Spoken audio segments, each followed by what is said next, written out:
Day after Christmas, my aunt, her friend, and my mom and my sister and we went to like some wine tasting thing. And my aunt's friend, she got a text from her husband who's out of state. It was a picture of the back of his head that was like totally split open. And what happened is he'd fell off of a ladder. He was like doing like home improvement work that his wife didn't want him to do because she was visiting Michigan for the holidays.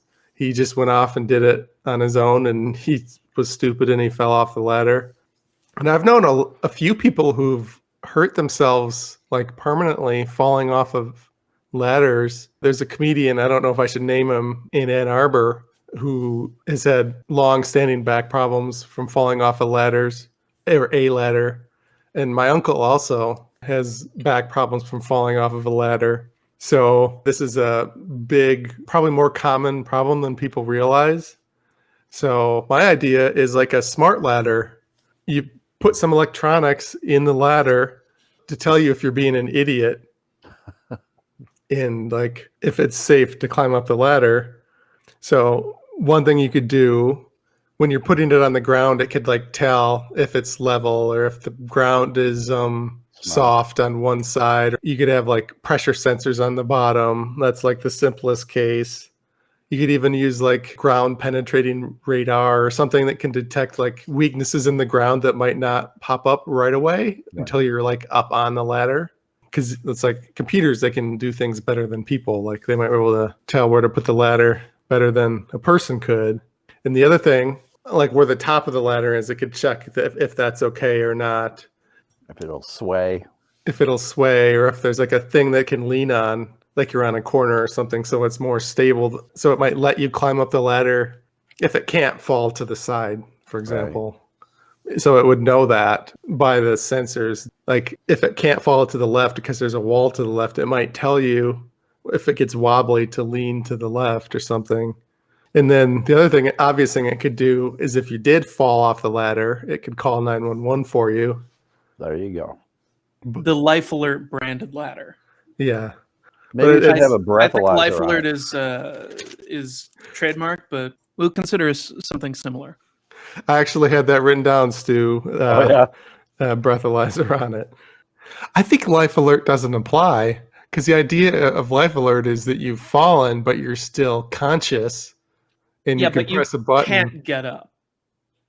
But the ladder is you falling and you're unconscious, and it calls it for you.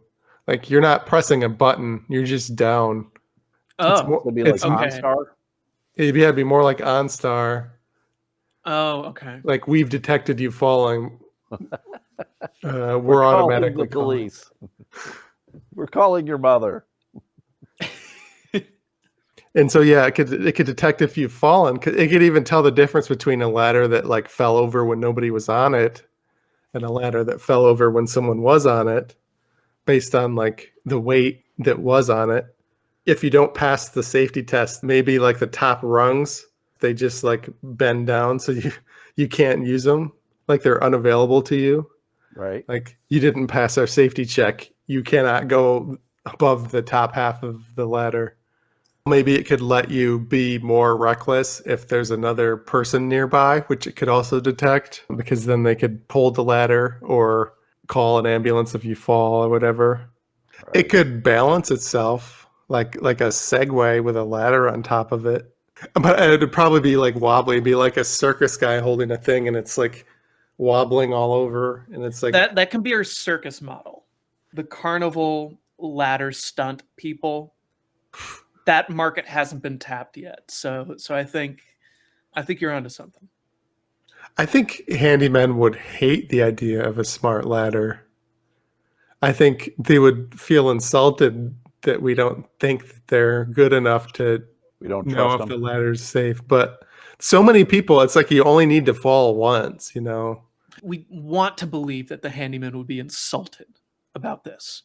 I think they would be insulted if it was proprietary software that they couldn't tinker with themselves and make it their own, right? We see this with farmers and tractors, right? A lot of modern day tractors have a lot of proprietary parts where you can't go in and fix the engine yourself. You have to send it into a dealership. We don't want that for our ladders. We want you to be able to fix your ladder if you need it to be fixed. Say a software update. Maybe some of the rungs don't give out when it thinks you're not being safe. Maybe the breathalyzer isn't working. You should be able to fix that. The right to repair is integral to our ladder company's ethos. So I think making our software and hardware non-proprietary is of the utmost importance. I think everybody would update it to say, "Oh, I'm not drunk if I've only had 3 beers." How much would this ladder cost? Too much. I don't know. How much does a normal ladder cost? Yeah, it depends. Just triple it. What's it going to be made out of? Is it metal? Is it this wood? Okay, here's a Plastic? from Uline, which is a company that sends the restaurant I work at a bunch of magazines. This is a 12-foot fiberglass platform ladder, and it's $375 for Jesus. one of them. I don't think the ladder that my dad has costs $300. I'm betting that most people have ladders that are like $50. And that's why they're falling off. Right? Maybe, yeah. They've got a ladder that they inherited from their grandpa. We want a premium product, something that isn't $50 and therefore, made of flimsy aluminum. We want something more structurally sound. Now, I'm not a structural engineer, so, grain of salt. But I've heard that carbon fiber is a very durable, strong material. So instead of this fiberglass platform ladder from Uline, let's do a carbon fiber version. Not only will it be lightweight, it'll be durable. I don't think the material really matters. And you don't have to worry about buying another one ever again. It will last you forever. Lifetime guarantee. I like it. It's quality. I see it as more of an IKEA ladder. It'll last 10 years and then no more software updates. You got to get a new one. It'll be like a It's black not built to last. Oh, that changes the game entirely. Maybe not quite IKEA, a little stronger than IKEA, because IKEA things can break. But we're still gonna make it okay. If it's like in line with like IKEA ladders, let's pack up all the parts. It'll save on shipping, right? Like we don't have to have people in a warehouse building these ladders. We'll put that on the consumer themselves. So not only can they update the software and the hardware and all the computer components, they also build it their damn selves. And it makes it feel like a DIY project. It makes it feel like they made it. Right. I like it. It's modular. You can make it taller if it needs to be taller. You can make it tall. Yeah, modular. Like you can make it taller. You can make it smaller. You can make it a 2-step ladder, just to reach on top of the fridge. But everything is built from the ground up by the consumer. It empowers them to do DIY things, building ladders, building houses, building relationships, and building a good customer base. Sold. I'll take 2. I had the idea that it would play the song "It's Raining Men" if you did fall off the ladder. Do you think that's a good default setting or an option, like the fart thing in the Tesla? I think any song with rain in it would be hilarious. Or fall. Toad the Wet Sprocket, falling down. We're adding a speaker system to this that will play whenever somebody falls off said ladder, which is like less than 1% of the time because we guarantee safety. But if it does happen, at least you can have a good laugh as you crack open your head on the concrete floor. Have you thought about adding nets to this? I kind of feel like if there was a net to catch me when I'm falling, it might be helpful. No, you're saying no, Kevin? No, look, Foxconn uses nets.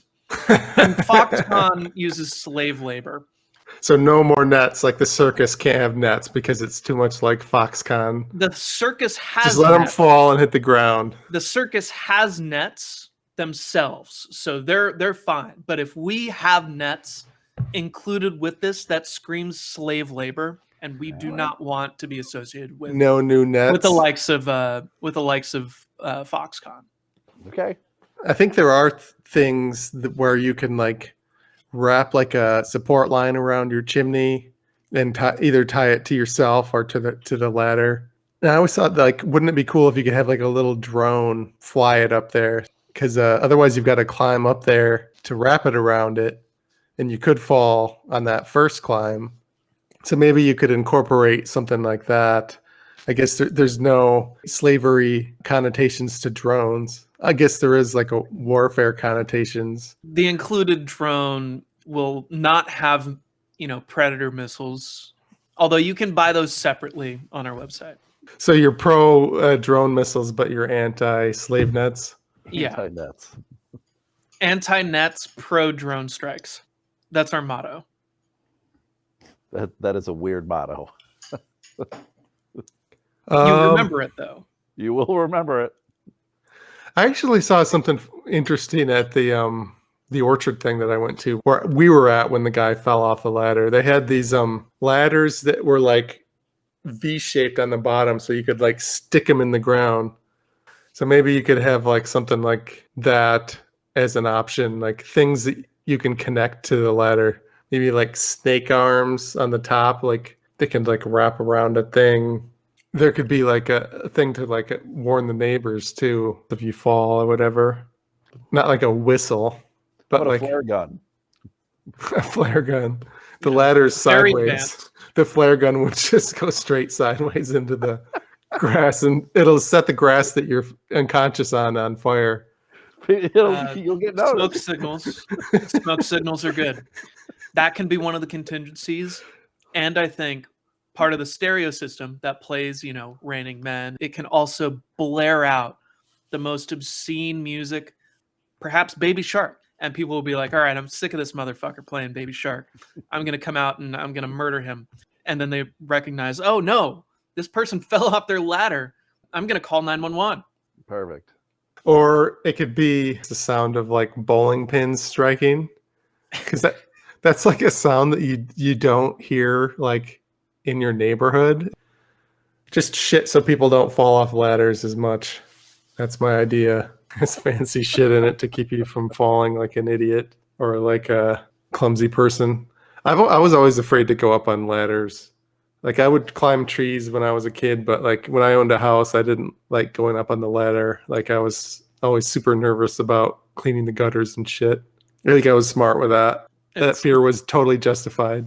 It's wild to like hang lights in a theater because like you're 20 feet plus off the ground and hanging like fucking 20-pound lights on like a tiny little pole. It's fun, but also just like everybody has to have a hard hat on. It is super dangerous. And you have to make sure like all of these safety lines are installed. So, if the clamp doesn't work, the light just doesn't like fall down and shatter. Well, the theater ladder is definitely playing It's Raining Men by default. Oh, absolutely. And also maybe glitter comes down. Oh, no. No glitter. We will Or not have any. Hard to clean that up. We will not have any glitter. confetti. Confetti, maybe, not glitter. That's what I meant. Was confetti. I was thinking confetti. My girlfriend did a show of Avenue Q. Avenue Q is a wonderful puppet show. And there's a sequence when they're talking about puppet sex. There's a lot of puppet sex in it. It's really strange. I didn't see that coming. In this production that my girlfriend worked on, one of the characters is, silhouetted behind a window, and you see him, cranking one out, and it's one of the puppet characters. And when he finishes, confetti pops out. Confetti seems like something that's easy to clean up, but they are still finding confetti pieces, and it's been like 3 years since this production happened. It is notoriously hard to clean up, so no confetti. I'd imagine blood is also hard to clean up. I think that might be a little easier to clean up, especially if it's like water-based. But yeah, if it's water-based, like if it's an alien and it's not water-based, then you don't know. I'm gonna cut that out. That was dumb. We'll have it for the you space. leave everything in, Tom. Yeah, you have it for the space episode. This has been a production of Planet Ant Podcast, powered by Pinecast.